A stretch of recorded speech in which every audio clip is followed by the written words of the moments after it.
जय हिंद कैंडिडेट, कैसे हैं आप सभी? देखिए, बिहार सिविल कोर्ट का जो एग्ज़ाम हुआ था 22 दिसंबर 2024 में, 24 को, जो आज लगभग 10 दिन हो चुके हैं।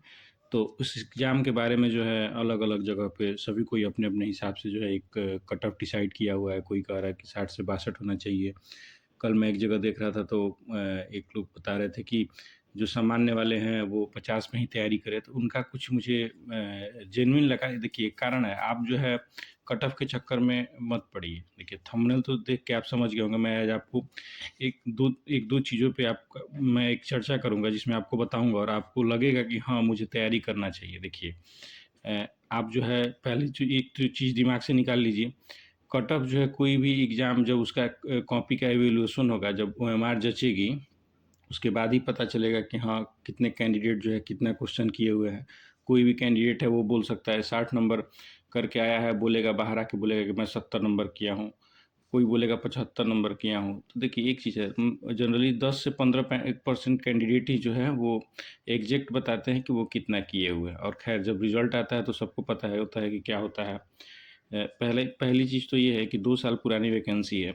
इसमें नंबर ऑफ़ कैंडिडेट जो है, मतलब बहुत सारे कैंडिडेट हैं, उनका कहीं न कहीं सिलेक्शन हो चुका है। तो जो सिलेक्शन हो जाता है उसमें मात्र मुझे लगता है कि 20 से 30% जो कैंडिडेट है वही आते हैं एग्ज़ाम देने। बहुत सारे कैंडिडेट तो एग्ज़ाम देते भी नहीं हैं।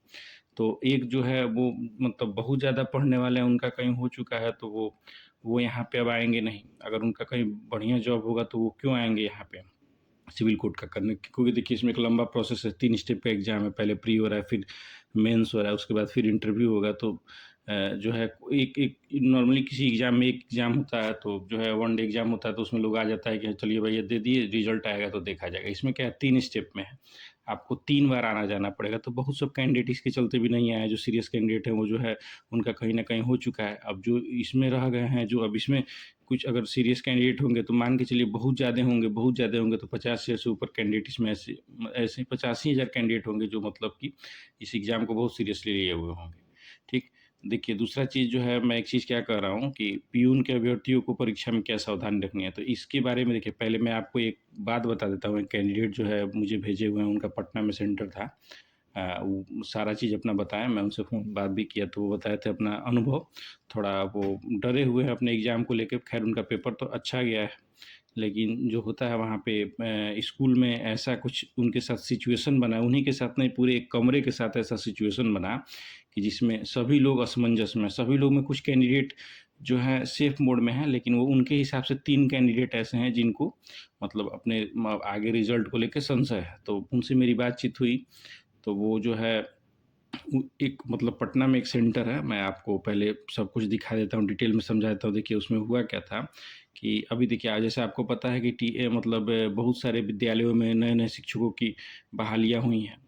तो उसमें क्या हुआ है कि देखिए, अब जैसे एग्ज़ाम कोई भी हो रहा है, तो अभी जैसे जो नए शिक्षक हैं, अब वो जो है उतने अनुभवी नहीं हैं एग्ज़ाम को लेके कि कैसे जो है परीक्षा में कैसे कॉपियाँ बँटनी है, कैसे क्या करनी है, कि मतलब किस रो में पहले कॉपियाँ देनी है, ओएमआर देना है, किस रो में बाद में देना है, ओएमआर के साथ जो है कौन-सा क्वेश्चन पेपर देना है।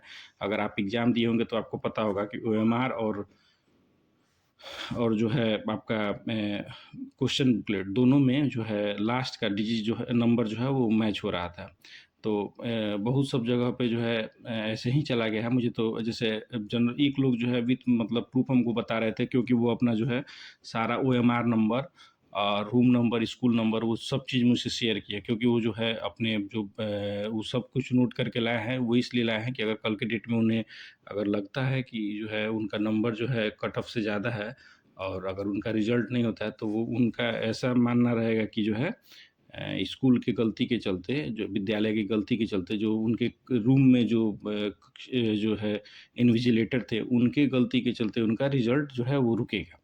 तो वो पहले ही से इस चीज़ के लिए मेंटली प्रिपेयर है, वो वहाँ पे सूचना भी दे दिए। वहाँ पे जो है विभाग के तरफ से जो लोग थे, उनसे भी वो बात किए, तो उनका जो है ओएमआर शुरू में ही, खैर मतलब जिनका 3 लोगों का ओएमआर जो है शुरू में बदल दिया गया था। तो ओएमआर बदल दिया गया है और आंसर शीट बदल के दिया गया है। तो देखिए, ये पटना का एक स्कूल है, उसमें उनका कहना ये था कि जो है, देखिए, स्कूल का नाम है हनुमंत शरण इंटर कॉलेज, महंत हनुमंत शरण इंटर कॉलेज, जहाँ पे उनका एक सेंटर था। रूम नंबर 3 में उनका जो है वो सीटिंग अरेंजमेंट के हिसाब से उनको रूम नंबर 3 में जाना था। वो रूम नंबर 3 में गए। उनके हिसाब से जो है मतलब कि जो है उस रूम में 48 स्टूडेंट के बैठने की व्यवस्था की गई थी। मतलब 48 लड़के वहाँ पे बैठने थे। बेंच की संख्या वहाँ पे 25 थी। तो 25 के हिसाब से वहाँ पे 50 लोग मतलब 50 लोगों का बैठने का व्यवस्था था, लेकिन जेन्युइन वहाँ पे 48 बच्चे ही जो है वो 48 बच्चों के बैठने के लिए जो है पर्चियाँ चिपकाई गई थी। तो पहले रो में जो 2 रो में 9-9 बेंच थे, सेकंड और थर्ड रो में। फर्स्ट रो में जो है एंट्री के बाद जो है फर्स्ट रो में जो है वो आपको 7 बेंच लगे हुए थे। टोटल आपको 18 7 25 बेंच हो गए, जिसमें पहले वाले रो में से जो है केवल 6 बेंच पे ही बैठने का व्यवस्था था। अब जो उसमें मैडम थी वो क्या की कि उसमें जो है मतलब ओएमआर जब वो रखना शुरू की, पहले ओएमआर पहले ओएमआर बँटना शुरू हुआ। तो जब उन्होंने ओएमआर बाँटना शुरू किया तो जो है वो शुरू के सातों बेंच पे जो है ओएमआर रख दी। देखिए आपको सीटिंग प्लान जो है इसमें आपको जो समझाया गया है उस कैंडिडेट की तरफ से मुझे भेजा गया है। तो उसमें जो है देखिए 6 बेंच पे जो है बैठने की व्यवस्था की गई थी, जबकि 7वें बेंच पे नहीं थी। तो 7वें बेंच पे भी उन्होंने ओएमआर रखा। अब गड़बड़ वहीं से शुरू होना हुआ। अब जो 7वें नंबर को जो कैंडिडेट को ओएमआर मिलना था वो 8वें नंबर वाला 7वें नंबर को मिला। ऐसे करके जो है 12वें नंबर तक एक बच्चे के मतलब आगे पीछे ओएमआर बँटना शुरू हुआ। फिर 13वें नंबर से 2-2 बच्चों का जो है ओएमआर आगे पीछे बँटना शुरू हो गया। उस कंडीशन में जो है बहुत सारे बच्चे जो है जिनको ओएमआर मिलता गया, वो जो है अपना ओएमआर भरते गए। ओएमआर भरते गए।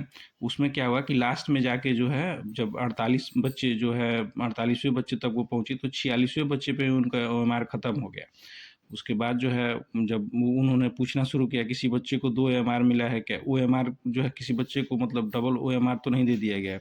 बाद में ये पता चला कि जो है उन्होंने जो 7वां बेंच था जिस पे सीटिंग अरेंजमेंट के हिसाब से उस पे कैंडिडेट को बैठना ही नहीं था, उस पर भी जो है उन्होंने ओएमआर को रख दिया था। तो बाद में क्या हुआ, बहुत सारे कैंडिडेट जो अपना ओएमआर पे जो है नाम और जो डिक्लेरेशन होता है वो भर चुके थे।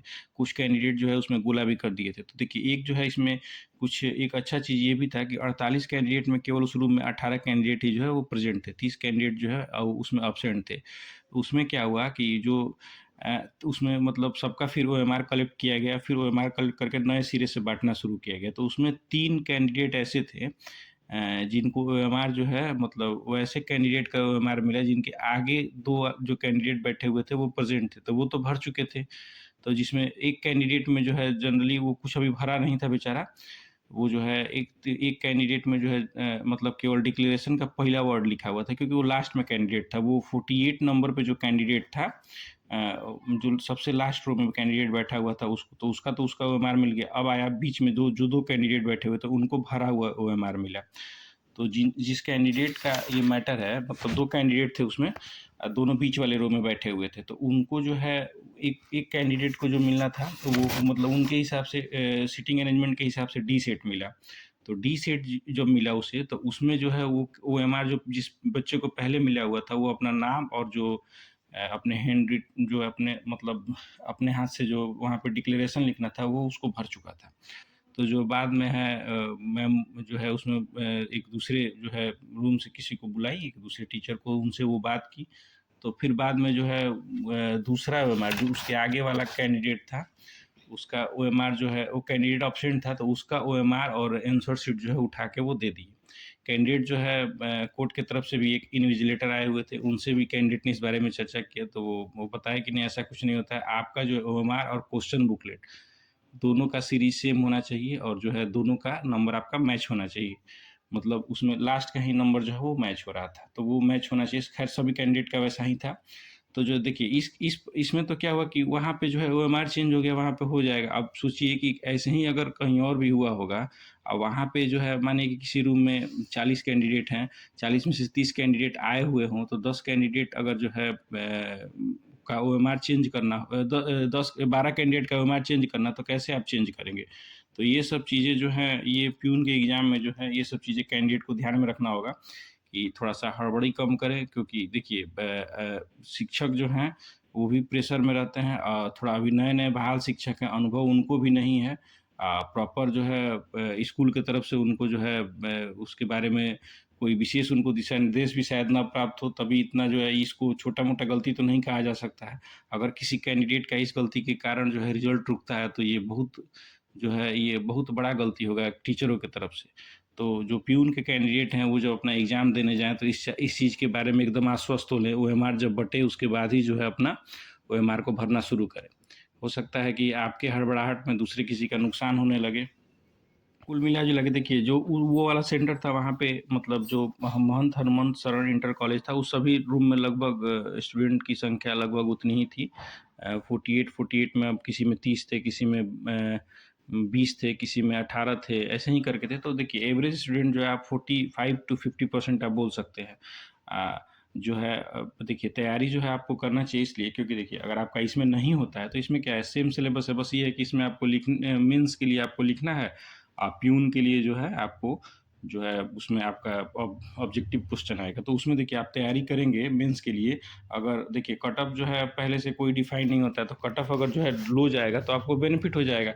मानते हैं कि रिजल्ट है, सिविल कोटा ऐसे ही जो है आपको समय नहीं देता है, आप बहुत समय मिलेगा, तो मुझे नहीं लगता है कि रिजल्ट आने के बाद जो है 3 हफ्ते से ऊपर का समय मिलेगा, मतलब 1 महीने के अंदर जो है पेपर करा देना। तो ठीक है, अगर 1 महीने का भी समय मिलता है, तो अगर इधर आप 1 महीने तैयारी करेंगे, उधर 1 महीने, तो आपको 2 महीने का प्रॉपर समय मिल जाएगा। प्रॉपर समय में आप तैयारी करेंगे, तो देखिए बाद में जो है अगर आपका रिज़ल्ट, मतलब मानिए कि आपका 55 नंबर है और कट ऑफ जो है 60 नंबर चला जाता है, तो आप ये सोच के मत तैयारी करिए कि मुझे क्या बेनिफिट है। बेनिफिट होगा, मैक्सिमम जो कैंडिडेट हैं, जो क्लर्क का फॉर्म भरे हैं, उसमें से अगर मान के चलिए, तो मुझे लगता है कि 80% कैंडिडेट ऐसे होंगे जो प्यून का भी फॉर्म भरे होंगे। तो जो है आप जब इस मतलब जब तैयारी करेंगे, तो आपका तैयारी वेस्ट नहीं जाएगा। आपका तैयारी जो है देखिए, आप यहाँ पे अगर आपका मतलब आप मान लीजिए कि आप प्यून का एग्ज़ाम ना भरे हों, प्यून का फॉर्म आप ना भरे हों, एग्ज़ाम देना चाहे आपको एग्ज़ाम ना देना हो, तो उस कंडीशन में क्या है, अरे आप कोई दूसरा तो एग्ज़ाम देंगे, आप उसमें देखिए कोई भी आपका जो है नॉलेज वो कभी वेस्ट नहीं जाता है। आप हम तो ये बोलेंगे कि जिसका 50 नंबर है, मतलब अनरिज़र्व में जो भी है 50 नंबर जो उसका आ रहा है, आप तैयारी करिए। आप इस चीज़ को मानिए कि आप जो है कुछ भी हो सकता है लास्ट में, इन जो है मोमेंट पे। देखिए बहुत कैंडिडेट जो है इसमें एब्सेंट है, कोई अभी मतलब ऑथेंटिक जो है कोई जानकारी नहीं दे पा रहा है, लेकिन मोस्ट ऑफ कैंडिडेट जो आप एग्ज़ाम, आप खुद जो अगर आप एग्ज़ाम दिए हैं, तो आप अपने रूम में देखिए सर घुमा के कि आपके रूम में कितने कैंडिडेट उस दिन जो है वो वहाँ पे प्रेजेंट थे। आप एक बार याद करिए, आपको खुद समझ में आ जाएगा। कोई कैंडिडेट ऐसा नहीं मिल रहा है जो बोल रहा है कि क्या नाम है, कि मेरे रूम में जो है 40% से ऊपर लड़के आए हुए थे। अब बताइए, ये जिस कैंडिडेट का है इसमें 48 लड़के थे, इसमें 18 लड़के प्रेजेंट थे, 30 लड़के एब्सेंट थे। आप खुद कैलकुलेशन करके देख लीजिए। अगर आप एवरेज मान के भी चलिए, मानिए कि आधे भी लड़के आ जा रहे हैं, तो 50% तो एब्सेंट है ना।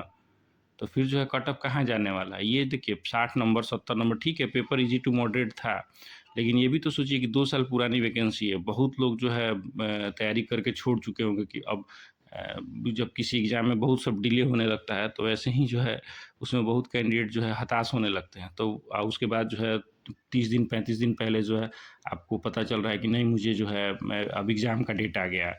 उसके बाद जो है सिटी जो है सेंटर जो है किसी का भी जो है, मुझे तो नहीं लगता है किसी का नज़दीक सेंटर था। जिसका सबसे नज़दीक दिया होगा, मुझे लगता है कि 100-150 किलोमीटर दिया होगा, उसके नज़दीक तो किसी का नहीं दिया है। अब सिवान, गोपालगंज, छपरा वाले कुछ कैंडिडेट थे जिनका पटना मिल गया, भाग्यशाली थे, वो जाके दे दिए पटना। अब सोचिए किसी का जो है और वहाँ से दूर दिया हो, तो वो सारे कैंडिडेट जो है नहीं पॉसिबल, सारे कैंडिडेट के लिए पॉसिबल नहीं है दूर-दूर ट्रैवल कर पाना। तो बहुत सब उसमें जो है फैक्टर है। आप जो है, मैं तो यही कहूँगा, आप तैयारी करिए। अगर आपका 50 नंबर आ रहा है तो आप तैयारी करिए। आप नंबर छोड़ दीजिए, आप डायरेक्ट रिजल्ट का वेट करिए।